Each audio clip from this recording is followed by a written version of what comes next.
we don't have time to show the footage, but Israel's not performing very well in Rafah. They claim that they're advancing, but they can advance wherever they want in the Gaza Strip.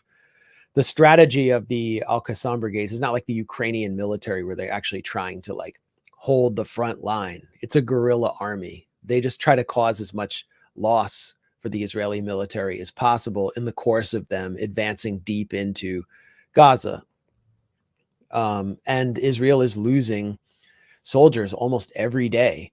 There are dozens and dozens of injuries taking place.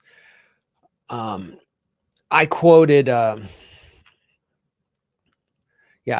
cited a memo that was written by Yoram Hamo, who was the deputy advisor to Jake Sullivan's counterpart in Israel, Zaki Hanegbi, who is the national security advisor to Netanyahu, one of Netanyahu's closest confidants over the years.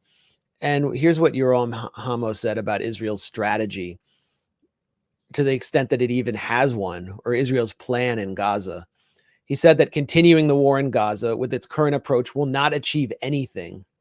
Destroying Hamas is doubtful, in his words, and the issue of hostages will become a multi-year problem. And, you know, Israel's been cutting deals on aid to get in medicine for the hostages specifically. They don't want medicine to get to non-Jews, but to the hostages, they've cut deals through Qatar to get them medicine. So that's what they're going to be doing for the next few years. Netanyahu has predicted the war could go on for 10 years. Israel's now in an endless war, and there's no progress. They've recovered some of the dead bodies of hostages in the north. They're not recovering hostages alive. They are not taking out major internationally known Hamas leadership. They are certainly not degrading Hamas after 230 days. U.S. intelligence has this giant overestimate. It's definitely an overestimate. 30% degradation of Hamas forces in Gaza, which is not what Israel promised the U.S. And the U.S. Biden administration is doing nothing to exercise leverage. Why?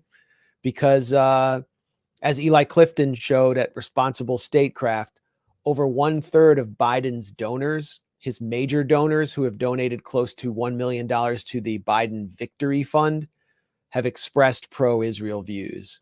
They're basically acting on behalf of the state of Israel. So it's all about the Benjamins. And so we're seeing I guess what was the final red line dissipate into thin air with Jake Sullivan promising death and destruction. We'll just be monitoring. We'll just be counting skulls